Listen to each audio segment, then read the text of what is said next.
here with Jules. Jules is a member of the Recovery Lodge team. And I'm just going to fire some questions at him. Jules, tell us about yourself and what you're doing here at the moment.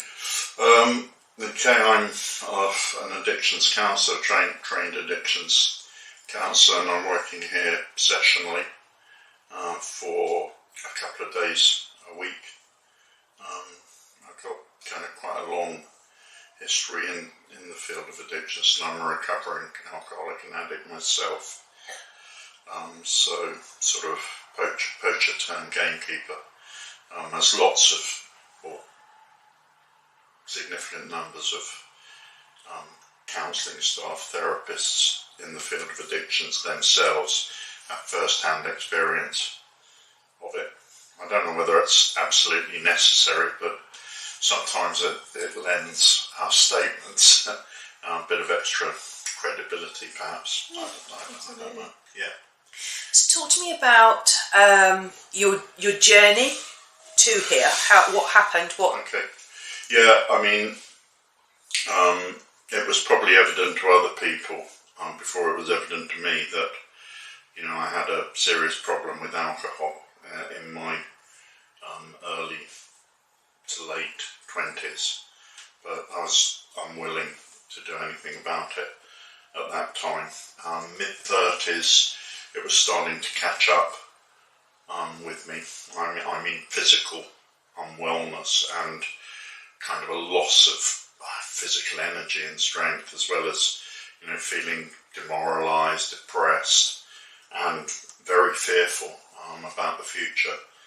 And a woman who's no longer with us, but whom I was having a relationship with, confronted me about my alcoholic drinking and said, "You need help, and I would be prepared to help you in accessing the help you need, but you will have to be the one who kind of who takes the initiative." And sure enough, that time came, and very, very fortunately, I was able to go into a very fine treatment unit in those days called Promise, which is near Canterbury, in Kent, and that treatment centre actually since then has closed down, which is sad. But that's kind of what made all the difference. And from there,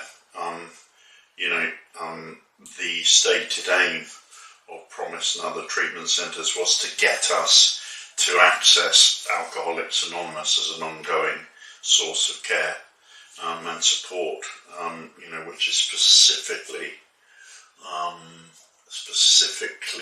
kind of created, was specifically created for alcoholics, by alcoholics.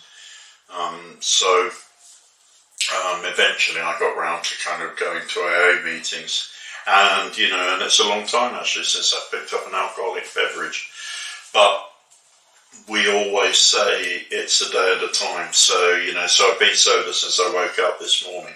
I don't know what tomorrow will bring. It's my aim to get to bed tonight without picking up the first drink. So in a way, really it is no different from my first day of sobriety way back, whenever that was. Okay, so what's day-to-day life in the Recovery Lodge and in recovery itself like? Can you describe what it's like for somebody? Well, yeah, I mean, basically we offer a program of group therapy, fundamentally group therapy. Group therapy is what works for addiction. One-to-one therapy can be, for addicts and alcoholics, it can be an important staging post, but I think it's really when you get into contact with other recovering people that you really start to get down to business. A group of 7 people can see things about you that you can't see yourself, and that one individual therapist cannot see. So you have kind of the benefit. It feels as if it might be a bit watered down, but my experience is that it isn't.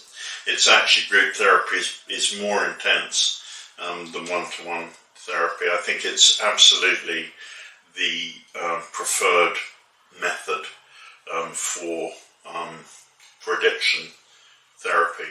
I was astounded when I was in treatment myself. I was astounded by the power of the group setting, and that was what kind of made me want to be a practitioner within that. I mean, I do one-to-one counselling. I've in the past, had my own practice. I've worked extensively for the Priory Group and so on, and done a lot of one-to-one therapy, but really I love group work.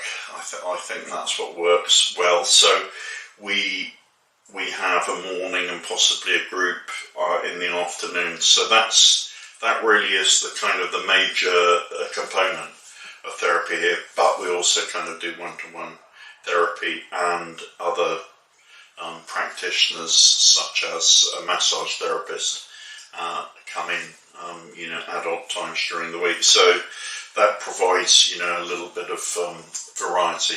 But the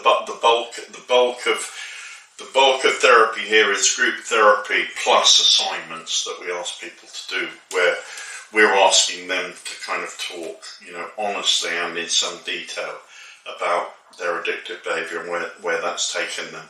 And sometimes we will ask people to present those assignments in group, plus, there are other assignments that we ask people to do, like collages and so on and so forth. So, again, that has a sort of a visual impact as well.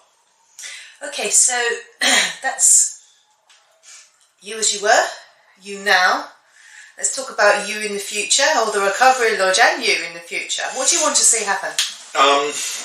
Well, I mean, speaking commercially, it's not really my job to kind of, certainly not to interfere with anything to do with the commercial aspect of things, but I think the staff group here, I know that the staff group here, myself included, feel that we're offering, actually a very high quality experience at an affordable price. And, and I've worked in high-end units, and it has seemed to me in the past, without naming names or going into details, that I've always believed it would be possible to offer high-quality treatment at a price which is kind of within the reach, if you like, of ordinary people.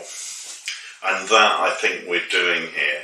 And as a result of that, I believe we're kind of creating a sort of almost like a hub or a vortex of, so it sounds a bit pretentious, doesn't it, of kind of quality that people are going for. So we've got a full order book at the moment. So, so we talk about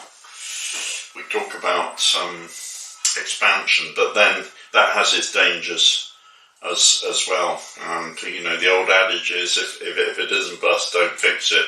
And things are kind of going quite well at the moment.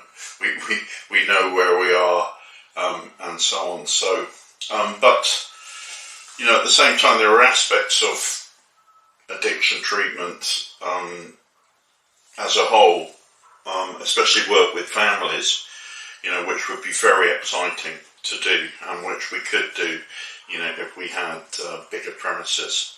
And that kind of is a real sort of, it's a real vacuum in the UK treatment industry, I think. So it would be nice to, and very, very stimulating to work in that area as well. Jules, thank you very much for chatting. Okay. Thank you. You're